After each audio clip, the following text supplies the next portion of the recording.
Great. Hey, welcome everybody, and thanks for your patience as we get started today. A little bit of technical hiccups, but we are here. We'll wait a couple seconds, for folks to get online, but we really appreciate your patience and appreciate you tuning in. Whether you're tuning in live or tuning in after the fact, just the fact that you're watching this today means that you really care for your dogs and your cats, and you want to find out what's in the marketplace for them and what might be really and what is unique about Farmina Pet Foods. And so we've got Ryan from Farmina who's going to be here, and he's going to be able to talk to us all about the foods. And so as we're talking, if you have questions, certainly, and you're watching this live, just chime in. And then we can put your questions on screen and we can answer them and help you out with what with the answers. And if we don't know the answers, we will get back with you on that. So I guess Ryan, if you want to get started, just sort of give an introduction to what is Farmina. I mean, I think we've had it for about a year, and it's relatively new to at least our marketplace, and so a lot of people aren't that familiar with it. But we've had more and more customers who have really done, their pets have done quite well on Farmina, and we wanted to make sure we were bringing that information out to a larger audience so everyone could kind of understand. So why don't you go ahead and start talking about the Farmina story? Sure. Farmina has only been in the States now, I believe, roughly just a little bit over 5 years, but it's been around since 1965. It's a family-owned company. So if you're familiar with family-owned companies like From and other great companies, it follows that modality, right? So it started out in 1965 in Nola, Italy, right? So we've only been in the States here for like just a little bit over 5, maybe 6 years. We're sold in 40 different countries, right? We have 5 of our own facilities, and we do not co-pack for anybody, private label for anybody. No one ever co-packs for us or private labels for us. Our production facilities are what's called closed-door production facilities, meaning that they're ours and ours only. We only do our food in these facilities. And everything is made for America and Canada, what I call like the mother plant. That's in Nola, Italy. So all that food is literally made in the Italian plant, the original mother plant, and it comes over to Canada and Italy. I mean, it comes over from Italy to Canada and America. Okay. Yep. It's a family. So when it started out, we're in our 2nd generation now. We're also a vet-based company. Most people do not know that about us, that we have a large veterinary background. We chair the University of Naples.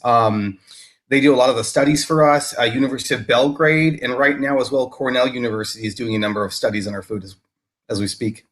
That's great, because that's unique, and I think that's very meaningful for your company, because like you're right. I mean, a lot of them have vets who are consultants with their companies, but not necessarily vet-driven to the extent that you guys it's have. It's a whole different ballgame with us. That is like, we have a number of different lines. One of our lines is called Vet Life, and that's a true prescription-based diet, right? Some of those, part of that line is, it's not meant to be holistic, and holistic is like kind of like a buzzword, you know what I mean?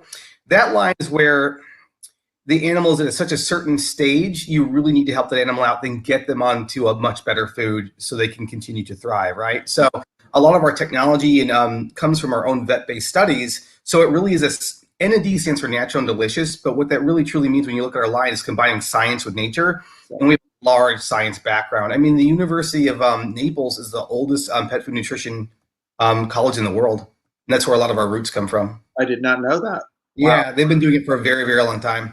Okay, excellent, yep. Excellent. So why don't you talk a little bit about your different lines? Because I think when people approach, first of all, your packaging, like we've talked about before, is rather vet-based. I mean, it's hard to differentiate sometimes between everything. And then you have N&D Prime, N&D Pumpkin, N&D Quinoa. I mean, it gets like, whoa, like mind blown when you start looking at it. And so it does. Walk through those different products. It looks like a much bigger line than it is until you kind of squint. That's how I kind of tell people about the line, right? Because when you first look at it, you're like, oh my God, there's so much to the line, right? But when you kind of squint, you realize it's very similar. So for example, let me use the proteins, and that will kind of break down how the line's kind of smaller than it really is. So we have the same proteins. So you have lamb, right? Wild boar, you have fish, and you have chicken. So you have those 4 flavors, right? Same regional farmers, no byproducts, 100% non-GMO, right? No meals, fresh meat. But you have those 4. You have those same 4 in pumpkin and prime. And then you look at the low grain or the ancestral grain, it's just the 3. So once you start kind of dialing it down, it's the same 4 flavors per the actual breakdown of the branch, right? The only one that gets different, which we'll get into, is the quinoa. And the quinoa is a very specific functional diet line that literally is what on the front of the bag is what it's specifically supposed to do. So quinoa is kind of a different animal, and that quinoa kind of really trickles down from our vet line. Okay. So we want to look at the lines. Let's start with the one that's the most popular. So our pumpkin line is potato-free, gluten-free. It only uses 1 starch. It only uses 20% starch. And that actually goes along with the prime line as well. So when you start kind of looking what I'm going through here for the pumpkin, it actually also works with the prime line. It's just kind of the basis for what we do. So pumpkin, those same 4 flavors, right? So all regionally sourced, family-owned farms, non-GMO, which basically means there's no Roundup as well. They don't use Roundup in Italy, so there's no Roundup for pre-harvest or post-harvest. There's no harsh pesticides. We don't use any meals, and I'm not bashing meals at all. Meals have come a long way since the 60s, but with Farmina, it's always fresh meat first, and then after that, it's dehydrated. To make a 15-pound bag of Farmina, as an example, it requires about 30 pounds of meat. Because when you cook meat at home, like if you cook the steak, it kind of shrinks. That's why we add that dehydrated back into it. In Europe, Canada, there's a term that we're trying to get people to understand more here, and it's called meat inclusion ratio. Meat inclusion ratio is all over the world except here. Meat inclusion ratio basically means this: how much of that protein in a bag of pet food actually comes from an animal protein source. Right. That's all over our bags. It's been our claim to fame for a long time, because it really kind of shows you the food you're getting, how biologically available it is. And in Farmina, it goes from 96 to 98% meat inclusion ratio. So when you look at it, that's why it requires so much meat to make 1 bag of Farmina. And when you look at the lines we have, like prime and you have pumpkin, they're all very close. Like pumpkin's 96% meat inclusion ratio and prime is 98% meat inclusion ratio. The main difference is the modality of the line. So if you look at pumpkin is for, it uses 5% dehydrated pumpkin in every single bag. Pumpkin is a great modality for digestive issues. It's a great modality for anti-inflammatory. Since we don't take that probiotic approach, we do more of a prebiotic. That's really kind of why we also use pumpkin, because pumpkin feeds the good bacteria in the stomach. It's a natural source of beta carotene, so you're not using vitamin A like retinol palmitate, which is more of a fat soluble base. You're actually using where it's more, you can actually flush it out through the system. So we're always trying to take that natural approach. Mm-hmm. So when you look at the pumpkin, it's a really great product for those animals that may have a digestive issue. When you jump to prime, which is the same flavors, what you're really looking at is just a slight switch, more meat on the plate, right? Protein is going to be a bit higher. The meat inclusion ratio is even higher. We have a lot of raw feeders that will do prime as an example when they're boarding or when they're traveling, because some of these boarding facilities, you can't feed raw. So they'll go get, they're never going to switch, because I think raw is the tip of the spear. But what they're going to do is temporarily, they'll go get that, that Farmina, and they'll feed that while they're out on their vacation or while they're traveling and they can't transport raw. Because that prime is the highest we have in protein. Some of that prime gets close to, like the cat, close to 40% protein, especially for a cat that's an obligate carnivore. So that's really where we look at that prime, that active dog, that working dog, that shits-in dog. Even sometimes an older dog that needs that higher level of amino acids to maintain muscle mass, that's where that prime is. The difference between prime and pumpkin is really the starch that we use. In the Farmina pumpkin, we use pea starch, not pea protein, not pea flour. It's actually a really expensive system that we use to do it. So we take the skin of the pea, which is very low glycemic, right? And then we actually use like a water centrifugal force method, which actually puffs up that pea. So we use 1 starch only. We don't do any ingredient splitting, and it's 20% pea starch. On the prime, we use a sweet potato skin, same kind of method. And then we actually use that sweet potato skin to use as that 1 starch. And we use a very low amount of it in how it falls in the ratio of the formula. These are in your grain-free diets, right? Yeah, and they're both grain-free. That's the funny part, because everyone that's a really good point, because everyone's like, the line's a little confusing because you have prime, you have pumpkin. Is pumpkin grain-free or is it not grain-free? They're both grain-free. So when you look at prime and you look at pumpkin, there's a price difference, but when you look at them both, it's more modality of how much protein is in the bag, right? We sell more pumpkin than we do prime, but there is definitely a place for prime for those people that have those active working dogs, those hunting dogs. and so forth. So, but it's the same protein. The dogs that are going on walks 4 times a day now during the stay-at-home order. Exactly. Yeah. Yeah. And then it gets a little more confusing to some people because you see the fact that you have mini and you have mid-maxi. So you're like, okay, how big is this line?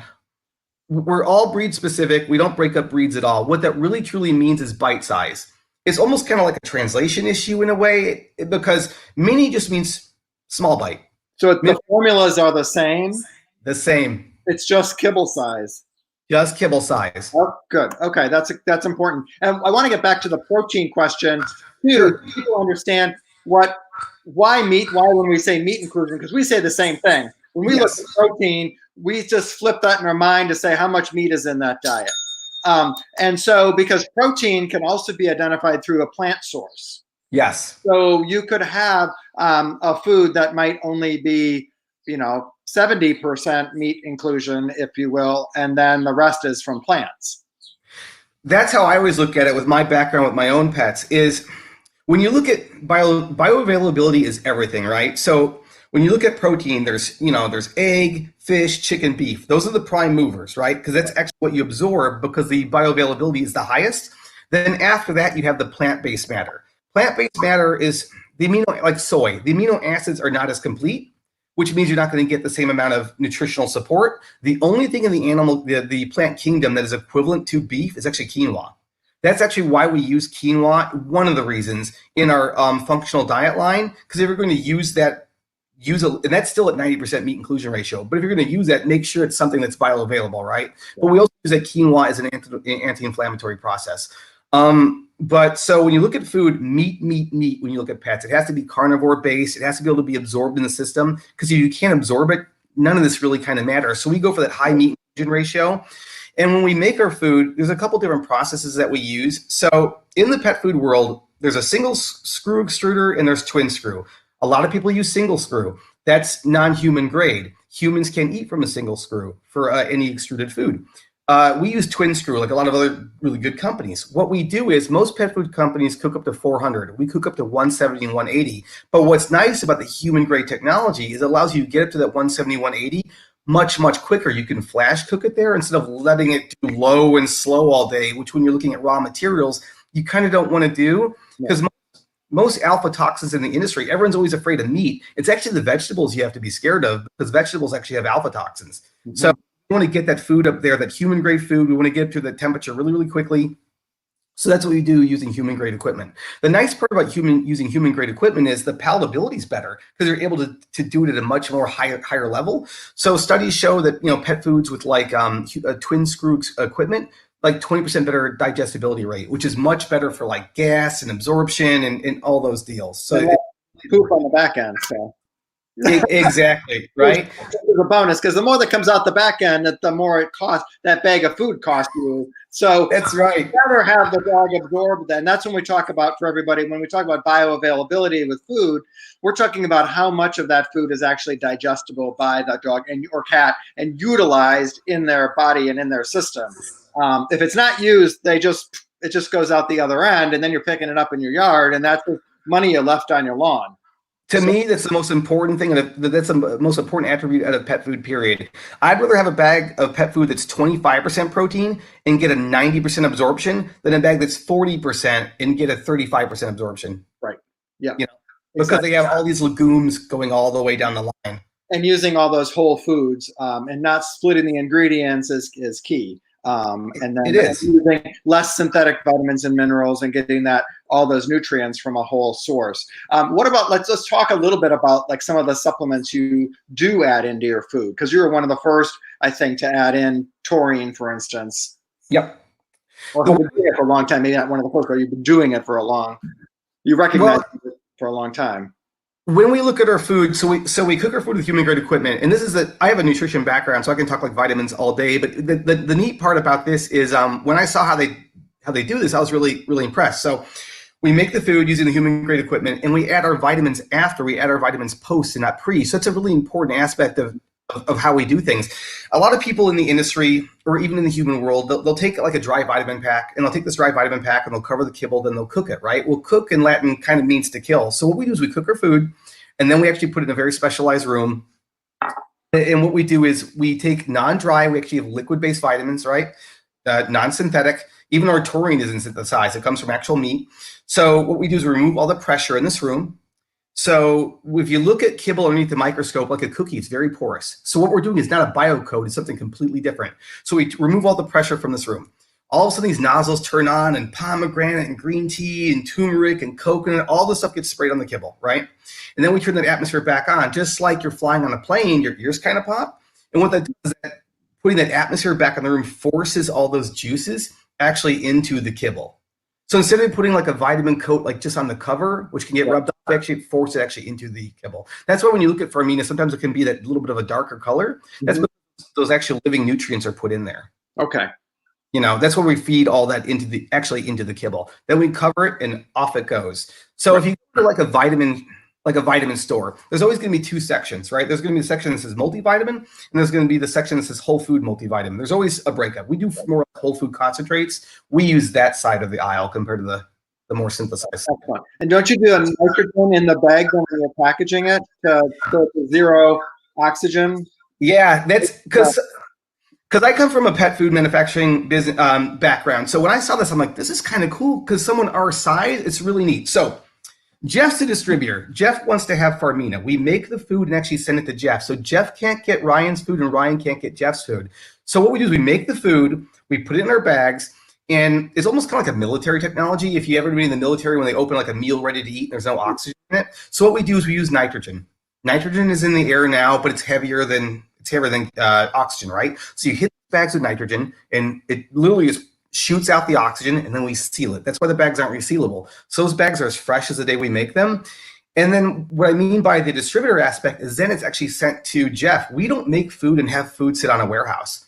We don't. And then we wait for that distributor to buy it. We literally make the food on an order in Italy and send it on our container to Jeff. So that means you're literally getting food per order per distributor, which is really kind of cool. I've never seen it that way, and it's really unique. Once a distributor learns how to actually order, you know, it just starts flowing. They'll order the food, we make it, and then we actually send it. There's nobody waiting to actually pick a bag and send it to you. Excellent. Good. Okay, so I guess let's get back to we were talking about. I know we got a little distracted with everything. I tend to do that. Sorry.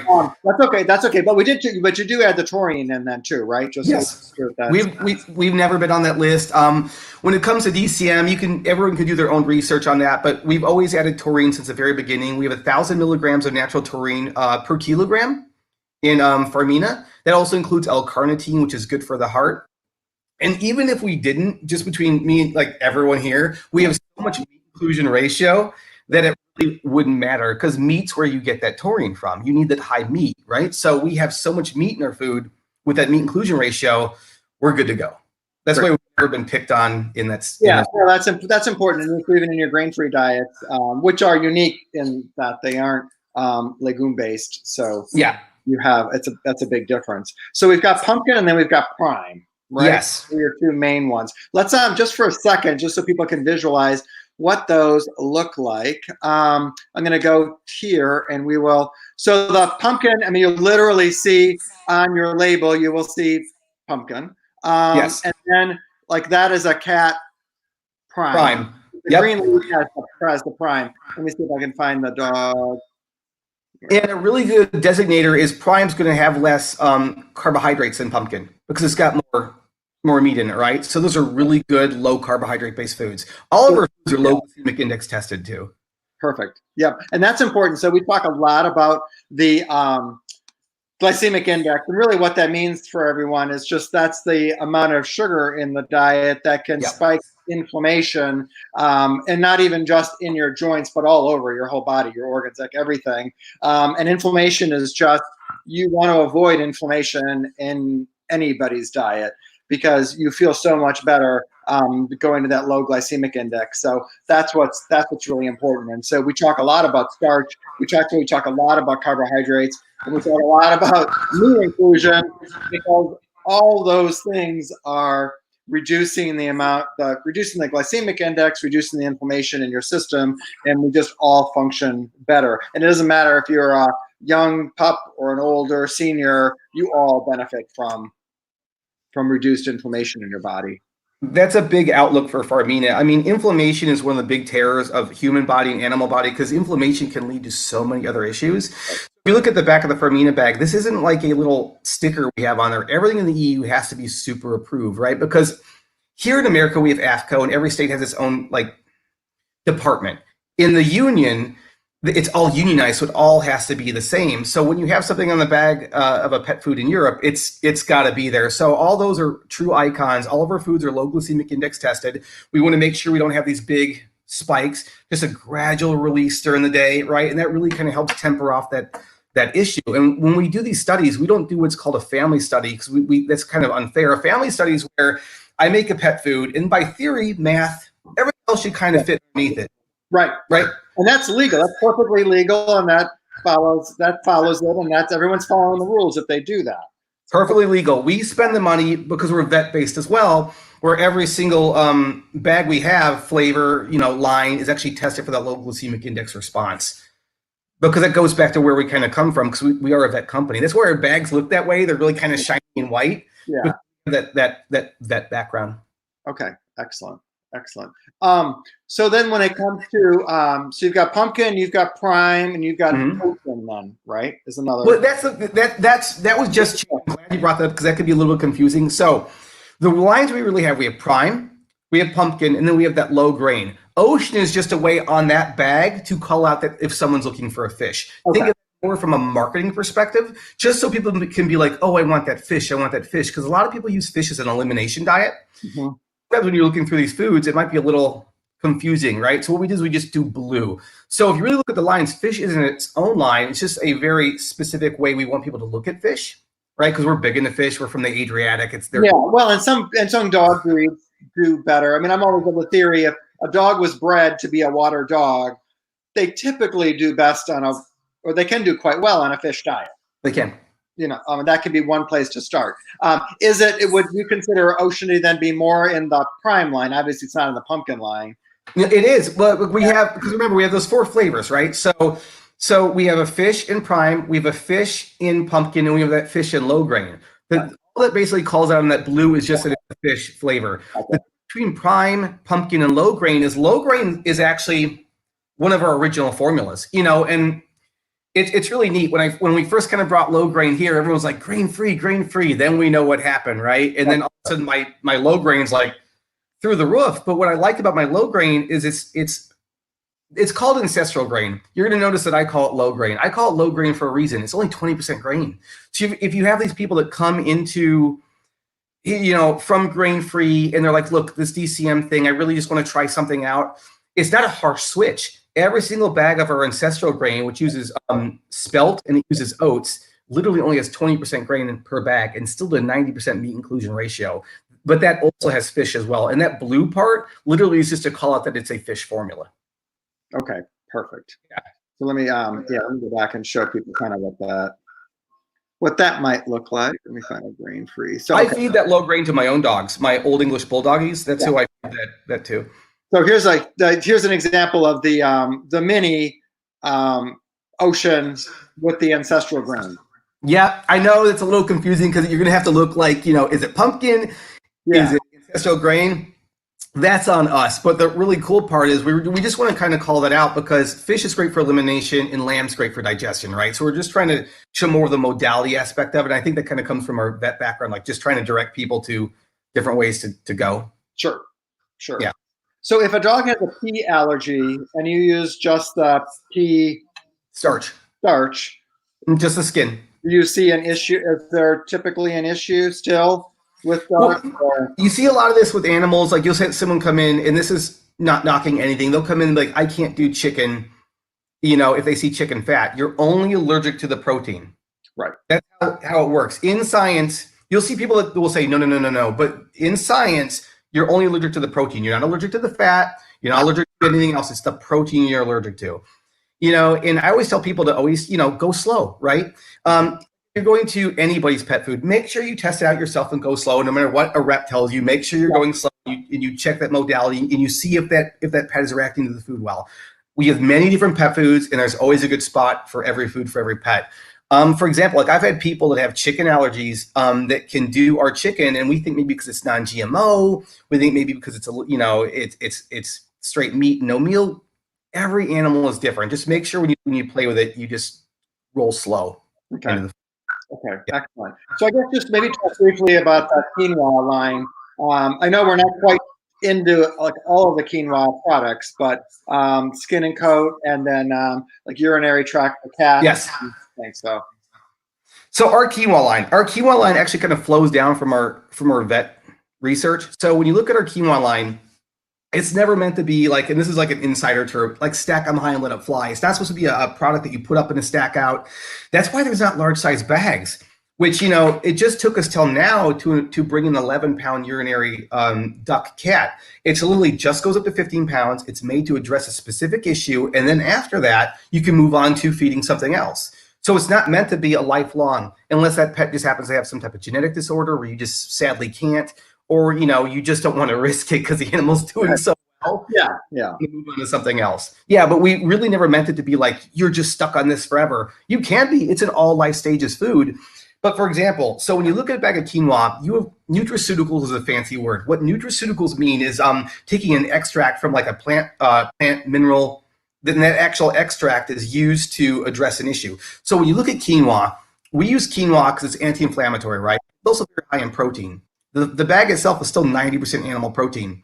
But what's really neat, when you look at the bag of food, Jeff is going to see some weird things on it. Like, why does our urinary duck, and it only comes in one flavor, these foods are specifically made just for one flavor. It's not meant to fill a shelf with multiple flavors. So when you look at that urinary, for example, that you just had there, a customer is going to come up, or Jeff's going to come up and be like, Ryan, why do you have cranberry on the bag, right? Or why is there like a chamomile flower? That's not there just to be decorative. Each of those attributes has something very specific. So that cranberry is used to create urinary flow. Just if anybody has any children and they have a urinary infection, it's to get the urine to start going, right? That chamomile flower, if you've ever had been in pain, you need to relax, that chamomile has a nice sedating effect. It also is really good for bringing pH balance lower, which is very, very important when you're dealing with a urinary issue. That formula is great for stir-bite crystals. Out of all of our feline food, that's our #1 seller. And we also have some very specific things in that bag. So for example, you're going to look to that bag and you're going to read, well, what makes it, help with crystals? It has a very specific active ingredient from salt that actually helps acidify the urine to start breaking down those stones. That is very specifically lined up with our vet formula. That's technology taken right from our vet studies and brought into the actual, holistic pet food world. Right. So the specific element of salt acidifies the urine, which can then start breaking down those horrible crystals and getting that animal back to functioning. Okay. Perfect. Yep. Perfect. So when you look at all those quinoas, Jeff, you're going to see weird things in every one, right? You're going to look at digestion, and digestion is going to have artichoke on it. Like, why is there an artichoke on the bag of quinoa? That's because that artichoke has an active ingredient in it, and that active ingredient actually can help you produce more bile, especially in older dogs or dogs that may have some maladjustment. They're just not breaking down food easily, but bile helps break down food. Maybe their system's just not producing enough bile. So there's all these active ingredients in these specific nutraceuticals that are made to address a specific issue. Like the skin and coat, for example, you're going to see a big coconut on it, and you're going to see turmeric. All of our foods have coconut and turmeric in them, but that food's almost pharmaceutical levels because coconut is really great because it has natural zinc.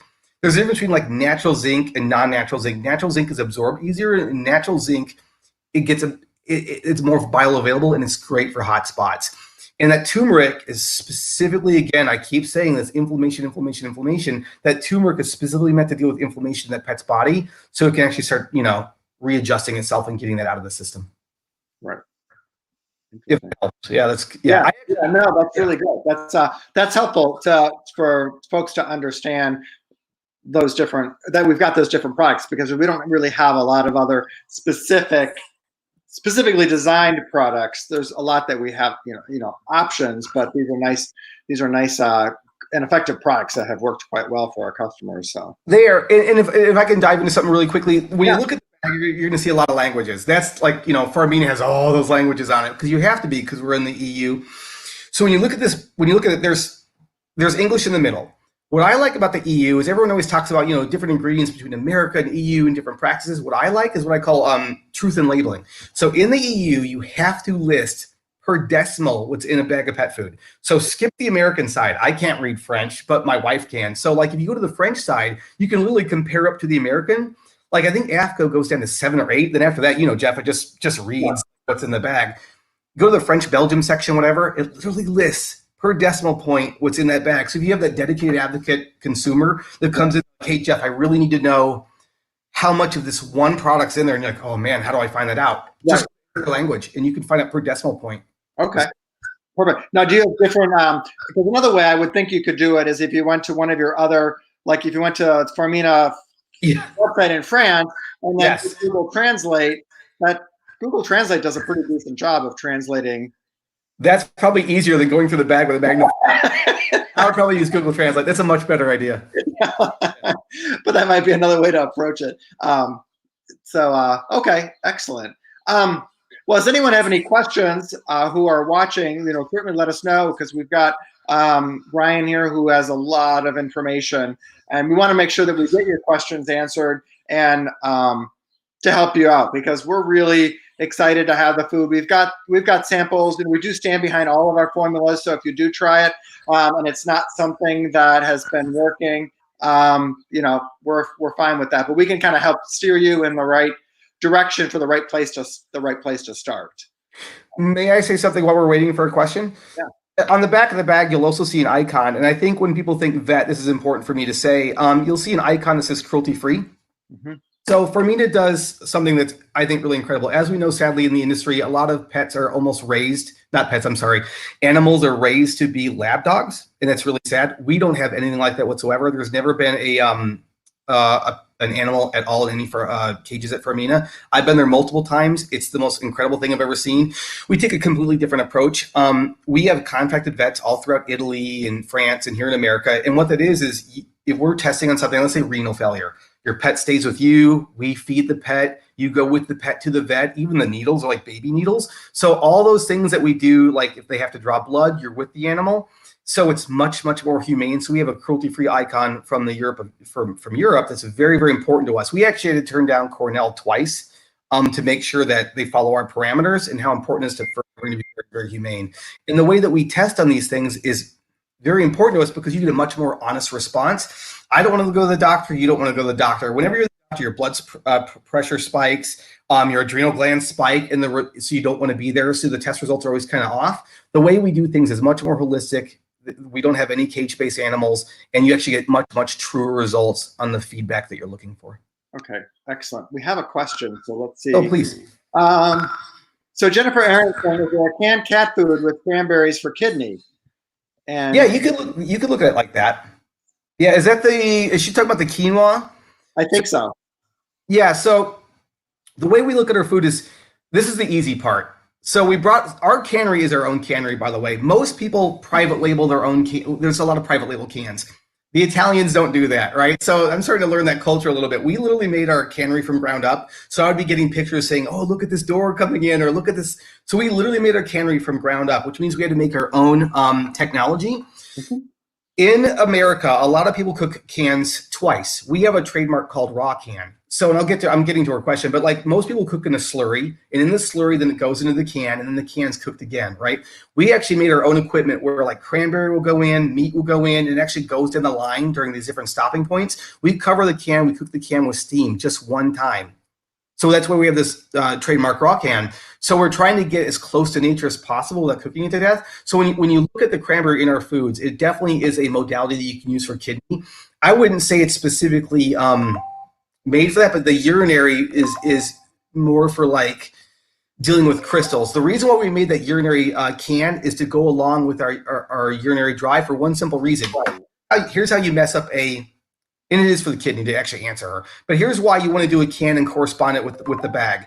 A lot of people will mess up a technical formula through one way. They'll mess up the pH. They'll treat, and they don't know they're doing it. They'll treat. They'll do some other can. They'll do some other food. The whole point of doing a very specific condition pet food, like the urinary, is to keep that pH the same. So that's why we made that can. So you're not messing up the pH. You're keeping that pH the same. Because when you're dealing with crystals in the kidney, you really need to keep that pH at a certain level. That's why we actually made that can to go along with that. Excellent. Okay, we've got another question from Jen, or Jan. Jan asks, is fish Farmina a good substitute for liquid omega-3 fish oil? I use it for a portion of their food. I'm all about supplementing, right? So if you're going to supplement, that's why we don't do probiotics in our food, because probiotics are killed by heat. We do prebiotics, which is a really great thing to feed the actual bacteria in the stomach so it can heal itself. So if you want to add things like omega-3 fish oil, or if you feel like you need to add extra taurine, I have no problem with anybody adding anything. Just make sure that you're just, you're looking at the ratios that you're doing. So if you start adding like a liquid omega-3 fish oil to the food and all of a sudden your dog's stools are a little bit more runny, just make sure you kind of look to adjust back. But I'm all for condition-specific ways, right? So if your animal has a coat that's still a little dry, add that fish oil. But I think you'll see when you start looking at the formulas first, and then you may not need to add. I always say try the food first. Food is healing. Always try to get vitamins and nutrients and all that stuff through food first. I used to be a vitamin junkie, take tons of vitamins, and now I kind of dialed it down to try to get as most I can through the actual food that I eat. I always go that route first, bioavailability, right? And then you actually go to the supplements, if that can kind of help, but I'm not against it. And Jan, we do have a great product. If you wanted to not do a liquid omega-3 fish, which we carry some great liquid options, we also carry a really interesting product from Adored Beast called phytoplankton. So it's literally the phytoplankton from the sea. It's grown on the land, and that's another conversation, but it is online. It's on Adored Beast, and it's called phytoplankton, but it is an omega-3 supplement, but it's a whole food supplement. It's a very tiny scoop, like an eighth of a teaspoon, you sprinkle on the food, and it's a whole food. It's what the whales eat, and everything eats in the ocean. So that's another way to be able to get you what you're looking for, but even at a higher level. So, and I would do that, honestly, Jeff. That's a really good way to do it because you have less PCBs, right? So a lot of people get these fish that are higher in PCBs. You don't want mercury and stuff. Phytoplankton's a way that I would definitely take a look at it. And they're grown. This is all grown on land, so they're not taking anything out of the water, and they have a proprietary mix. And I use it every day with our dog, and it's amazing. Okay, another question from Audrey. My dog has been doing great on the pumpkin blends, but the vet said he needs to lose a couple pounds. Which line would you suggest?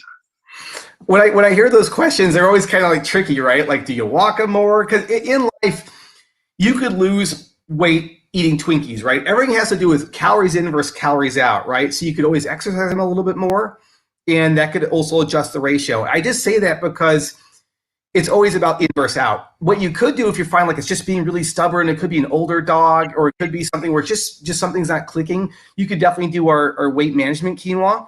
Our weight management is a really kind of a different formula where it just doesn't look at the ratio of calories in versus calories out. I mean, that's important, but what's really neat is it kind of helps address the hormonal system so that animal can begin actually processing the ability to break down weight. The difference between how should I say this? In Europe, there's not a lot of Roundup, right? There's none, right? In Italy, so these animals aren't walking on the grass and licking their paws, which has these chemicals in them, these phytoestrogens, which may cause like water weight. Our formula is meant to deal more with like almost kind of a detox aspect of it, which is kind of cool. And then the animal can start losing the pounds. You could do something like that, or you could do a higher protein-based one. You could go to Prime, which more amino acids means it's getting more into its system. And then if you wanted it, but if they do better from a digestive standpoint on the pumpkin, then I would say you could add in a little bit of raw or freeze-dried raw, rehydrated, or so you could cut back on your food and add in more protein, animal protein. So that's another way to do it. But I would even start with a little bit less and see what kind of snacks they're eating and things too. So it's everything in. It's not just the food they're eating at breakfast and dinner. It might be what's happening during the day, during the day as well. So. And depending when you eat, right? Because for human beings, if you do those carbohydrates too late at night, your insulin response mechanism will boost higher. It could be when you're feeding your pet. Maybe adjust the feeding schedule slightly, and you might see something a little bit different. Yeah, absolutely. Great. Those were really good questions, and we appreciate you guys watching and appreciate you chiming in. So hopefully that was helpful for you. So as we kind of wrap up, Ryan, anything else you'd like to add about Farmina? When I look at Farmina, I like that it goes through the eye of a family-owned company, right? We've had the same regional producers forever. I can call my owner whenever I want to. It's just a different way that I've grown to things in my past. Like our Our wild boar, I know where it comes from. I know that it comes from Tuscany and Umbria. I've seen the fishermen. It's just, if I could kind of convey that message, that's the difference that I've seen. Because I've worked for other companies in the past for many years, very good companies. But the difference when I came to a European company, especially when it's family owned, just that I can see everything makes me feel very safe and warm when I feed my own pet that food. So everything is sourced in and around Italy then?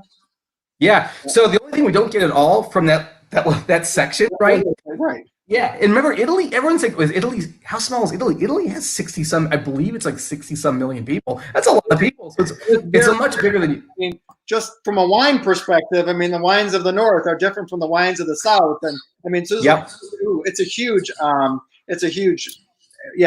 And the terrain is so different and everything is, yeah. The only thing we don't get from that little section from Italy and that part of the EU, right, is our lamb. We get our lamb from New Zealand because New Zealand has the very best lamb because it's local. All the good quality companies, the lamb comes from New Zealand. So yeah, totally. Yeah. So we want to make sure we follow suit in that. But even our venison comes from Italy, and our boar comes from Tuscany and Umbria. The chicken's all cage free, hormone free. Same farmer since 1965. So it's kind of a really cool thing to be part of. Right. That's excellent. Great. Well, thank you so much for being here today. Thank you. Talking with us about the line. We're thrilled to be a partner with Farmina in introducing that food to our market and to our customers.